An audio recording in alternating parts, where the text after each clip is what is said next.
ایک نظریہ ہوتا ہے، وہ لوگوں کے دلوں میں چلا جاتا ہے.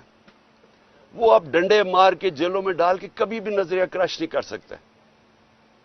جب آزادی کی موومنٹ چلی انگریز کے خلاف، کتنے لوگوں کو جیلوں میں ڈالا، کتنا ٹائم کیا ہو گیا، آخر میں نہیں رکی کیونکہ لوگوں کے دلوں میں چلی گئی تھی. آج حقیقی آزادی، یہ نظریہ لوگوں کے دلوں میں چلا گیا.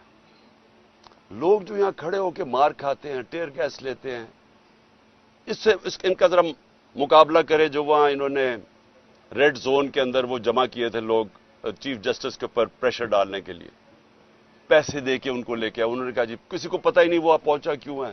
پھر ان کی آفیشیل مدد کی جا رہی ہے، ان کو فیسیلیٹیٹ کیا جا رہا ہے، کھانے دیے. شکر ہے دوسرے دن کا دھرنا نہیں اس نے کہہ دیا کیونکہ ساروں نہیں بھاگ جانا تھا تب تک.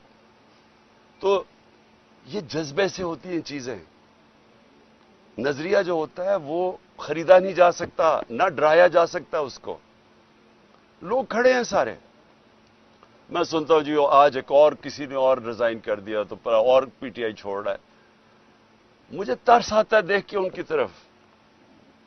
وہ بیچارے ان کی شکلیں دیکھیں کہ کس پریشر میں وہ ریزائن کیے ہیں، کس طرح کا ان کے اوپر پریشر ڈالا جا رہا ہے، بزنسز کے اوپر پریشر ڈالا جا رہا ہے. تو کیا ان کو سمجھ نہیں آ رہی جو یہ کروا رہے ہیں کہ اس سے نہیں پارٹی ختم ہونے لگی بلکہ لوگوں کا غصہ بڑھ رہا ہے، ووٹ بینک بڑھتا جا رہا ہے پارٹی کا.